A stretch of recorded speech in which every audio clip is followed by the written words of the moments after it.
সেদিন সকালবেলা তোমাদের দাদা হাঁটতে গিয়ে কুমড়ো ফুল এনেছিল। তো এনে সবাইকে প্রথমে দিল, আমার ঠাকুমাকেও দিল, সুপ্রভাত জানালো, আমার ছেলে আবার আমার কাকিদের দিল, সুপ্রভাত জানালো, আমার পিসিদেরকে দিল। তো আমি কুমড়ো ফুলগুলো নিয়ে আমার ছোটো কাকিদের ঘরের সামনে বসে কুটতে শুরু করলাম। তো কিছুক্ষণ পর দেখলাম আমার ঠাকুমা এসে বসে আমার সাথে করতেছে। এরপর দেখলাম আমার ভাইয়েরা, ছোট ছোট ভাইয়েরা খরগোশ কিনেছিল 3টা। ওই খরগোশগুলা সামনে এনে ওদেরকে সবজি খাওয়াচ্ছিল। আর এদিক দিয়ে রান্নাঘরে সবাই খাচ্ছিল আর আমার পিসিরা রুটি বানাচ্ছিল। এর আগে অবশ্য আমিও রুটি বানিয়ে পরে কুমড়ো ফুলগুলা বাছতে চলে গিয়েছিলাম, কিন্তু পরে দেখলাম আমার পিসিরাও এসে বসে গেছে।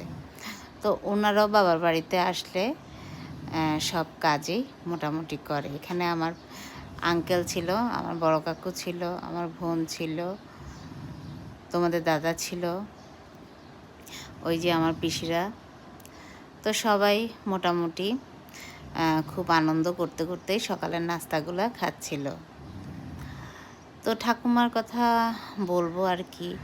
আমার ঠাকুমার সাথে আগে প্রায়, মানে আমার বিয়ের আগে প্রায় আমি অনেক কাজ করতাম, কিন্তু বিয়ের পরে তেমন আর করা হয় না, কারণ নিজের সংসারের কাজ করতে করতেই আর বাবার বাড়িতে গেলে তখন আর কাজ করতে ইচ্ছে করে না।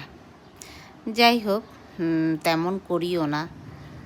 তো ওই যে কুমড়ো ফুলগুলো আমার অনেক ভালো লাগে।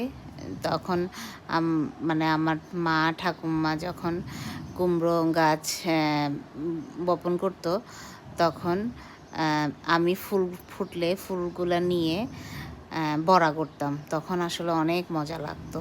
তা এখন অবশ্য অনেক